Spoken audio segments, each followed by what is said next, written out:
If you had asked me 8 months ago who I thought would be the Republican nominee for 2028, I would have said Ron DeSantis. Now I think it is JD Vance. Now I know the 2024 election was literally just 2 months ago, but if you can believe it, they already have some polling coming out for the 2028 presidential election. I thought I would share some of the results of those polls along with my thoughts. And yes, I know it's way too early to really say for sure, but I think it's fun to look at the polls regardless, especially because they look very, very good for Republicans. So just looking, basically two polls have been done. And what it is JD Vance is the assumed Republican nominee, which I think is a good assumption. I really do. I think, as I'll talk about later, I think Donald Trump is going to pass the torch on to JD Vance. And essentially what they've done is they have no idea. The race is wide open for Democrats. And so what they've done with these polls is they have put Vance against different high-profile Democrats, and they've come out with different results. So I'll show them on screen right now. You can see that the first poll was between Kamala Harris, which is funny to say, and JD Vance. Kamala Harris is actually up by 1 point in that. If you look at the other series of polls, this was with 4 different people. Vance is up 3% on Gavin Newsom, down by 2% against Kamala Harris again, up by 3% against Josh Shapiro from Pennsylvania, and up by 7% when compared to Gretchen Whitmer from Michigan. So here's the big takeaways that I get from these polls. As of today, the best and the brightest that the Democrats have to offer is Kamala Harris. Which it's not good. If you're a Democrat, you're looking at that and you're crapping your pants because you're like, really, this is the best that we have? Because really they have nobody. You just go through your head right now and think to yourself, what Democrat out there would just be a fantastic nominee for them? I can barely think of any. I can think pretty much of 2. I can think of Josh Shapiro. I would say Josh Shapiro is probably one of the best one. I would say he's fairly competent. And maybe Michelle Obama, though, if she wasn't going to jump into this last race, she's not jumping in the future one. They're rich. They're having fun. They're corrupt, of course, but why run for president when you already have everything you want? So essentially, I think Josh Shapiro is the most competent. But again, in that poll, it shows that he's already losing by 3 points to JD Vance in a hypothetical matchup. And that is not even including the poll bias, which of course we see every election now. I think JD Vance will have a polling bias just like Donald Trump. A lot of people think that this polling bias has been around forever. If you look at past polls, it actually is not. It's a fairly recent thing. And what it is Donald Trump was essentially very incredibly hard to poll because of the fact that he was controversial. People didn't want to talk about it. His base, those voters didn't really want to talk to pollsters. I think part of it will happen to JD Vance. JD Vance is not as controversial as Donald Trump. However, the people voting for JD Vance are still the MAGA base. And so there will be a polling bias in a big way. I mean, if you look at it, even if it's half of Trump's polling bias, it's going to be like a 3 to 4% swing. So in reality, those polls against Kamala Harris, he was actually up by 2 to 3%, very similarly to Donald Trump. Also, if you're looking at a 3% lead for JD Vance against Josh Shapiro, for instance, you're actually looking at a 6% lead, which is, commanding. I mean, it's a blowout. So that's kind of the fun side of it. But I do want to talk about the more realist view of all of this. The realist view of this is that most Americans don't really know any of these Democrats. They do know JD Vance a little bit because he's run for president and he's had debates. But even JD Vance, they don't know him that well because the reality is people just aren't tuning into politics as much as I am, maybe as much as you are. And so they're going to get to know JD over the next 4 years. And that's a good thing. It's a very good thing. And that's one reason why it is so imperative that it goes well over the next 4 years, because you'll remember no one knew who Kamala Harris was either until she was with Joe Biden. And then Joe Biden and her did an awful job for 4 years.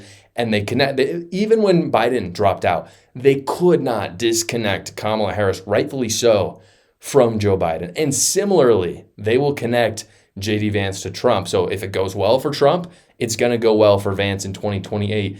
If it doesn't go good in the next 4 years, it's almost impossible for Vance to win. Even if he's different than Donald Trump, which he is different in many ways, it's just impossible to disconnect yourself from someone you are actively in the executive branch with. So Trump has got to deliver. That's one of the biggest things. If Trump does deliver, though, Vance is going to have massive name recognition, which is going to be huge. It sounds crazy. To those of us who cover politics or listen to politics, Literally, no one knows on the Democrat side who these people are. No one knows who Gavin Newsom is, Gretchen Whitmer, Josh Shapiro. Some of you might not even have known, but you probably did because you listen to politics, but it's a relatively small group of Americans who do. And so seriously, if you went out on the street right now, you asked 10 people, do you know these 3 people? There's probably one person that knows who all 3 of them is. And maybe honestly, maybe 4 people who would know who at least one of them is. And it'd probably be Gavin Newsom because he's fairly controversial. But people don't know who Gretchen Whitmer is. They don't know who Josh Shapiro is. So the numbers for them are going to go up over time, I guess is what I'm trying to say. And with better name recognition, yeah, some people will learn bad things about them, but overall name recognition is a good thing. And so those polling numbers will actually bump up. I think they're going to bump up for JD Vance as well. He has an awesome opportunity to have a killer 4 years on a national scale and overshadow any name recognition that the Democrats could possibly get with their frontrunner. You guys, it is tax season, unfortunately, but Quick Tax America makes tax season bearable again. Quick Tax America files all federal returns for only $69. It is one price, $69. They do not raise it ever. It does not matter how complicated your taxes are. They do it for less than half the price of the big guys. With Quick Tax America, you also are going to do less work than you would do with TurboTax or any of those other online services.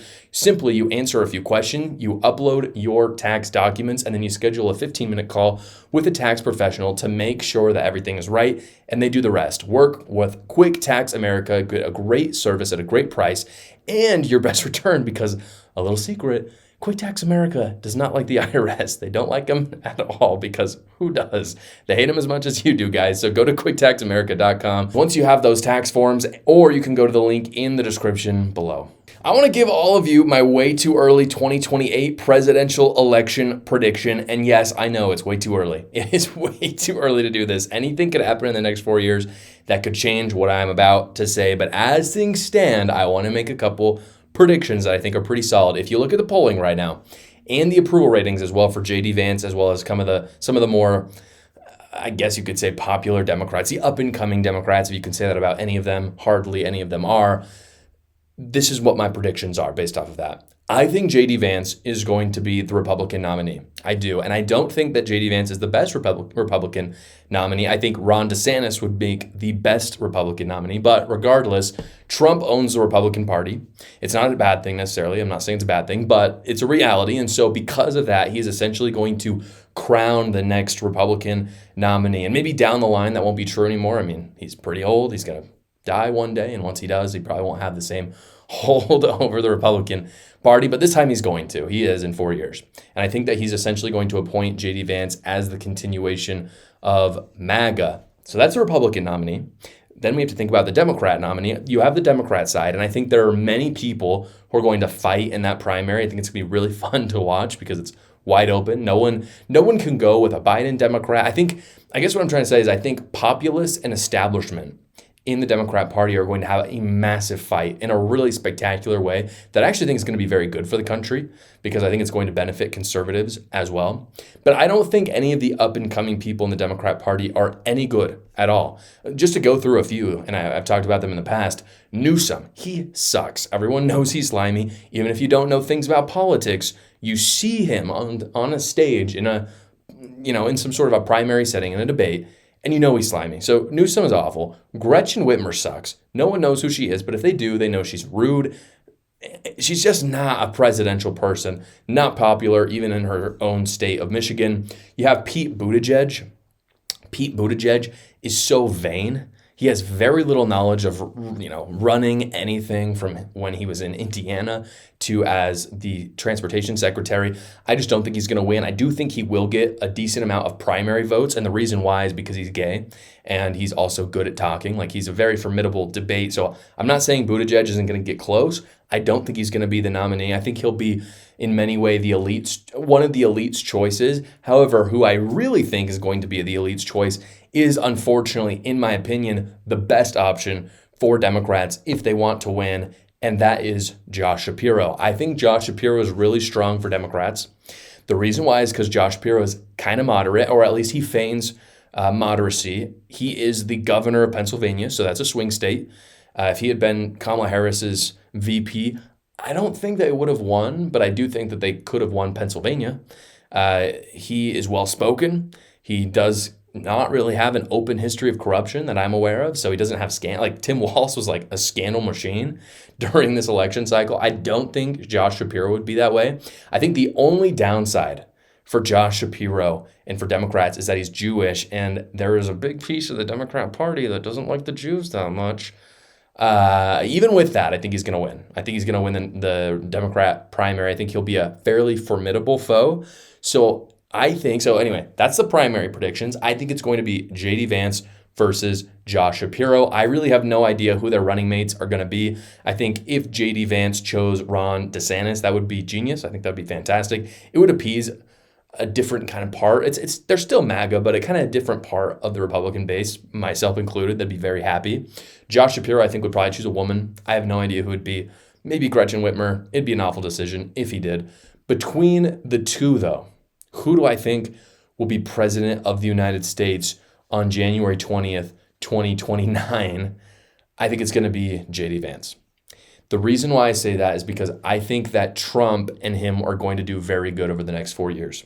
And that's ultimately what's going to decide it, right? If they do, people will see JD Vance as a continuation of the policy of these 4 years, and they're going to vote him in. They're going to do it. And if, again, this is why I think Ron DeSantis is a fantastic choice. If Ron DeSantis is part of that, they'll see it as a continuation of Make America Florida. People will love that. And so I will say, I think it's going to be closer than it was in 2024 between Trump and Harris, even if Trump does well, by the way, because we tend to have these pendulum swings in America. It's something about American politics. Part of it is because we have a two-party system. But regardless, really, of how the incumbent party does, it just kind of swings back and forth. And as we've seen, Obama, Bush, they had two terms. And if Vance was president, it would essentially be a third or second term of Donald Trump. So I'm not saying it's impossible, but I think even if Trump and Vance do well, it's going to swing a little bit, and I think it's going to be a little bit closer, but I do believe that JD Vance will make it happen and would win as of today. Again, the thing that will really determine the election is how Trump does over the next 4 years and how JD Vance then, in connection with that, does over the next 4 years. If it does not pan out well, it will essentially be in 2028 that people reject the MAGA movement, and that would be catastrophic. That's why he has to succeed. Trump has to succeed and prove to America that MAGA is the way forward. It's the way to move forward. And also, we have to hold him accountable as conservatives. If we do, JD Vance is going to be president of the United States come 2029. Well, guys, I did want to tell you about a deal I'm doing right now. My book, A New Cult, it's up on the shelf right there, is on Amazon right now for only $9.99. There's a link in the description below. I had a really good time writing it. I know you'll enjoy reading it as well. It makes it a fantastic gift as well. Or if you have a Kindle subscription, it's actually free to you. So go to the link in the description below to grab that book. Thank you so much for watching, guys. If you haven't already, go down below, like the video, subscribe to my channel, and watch another video.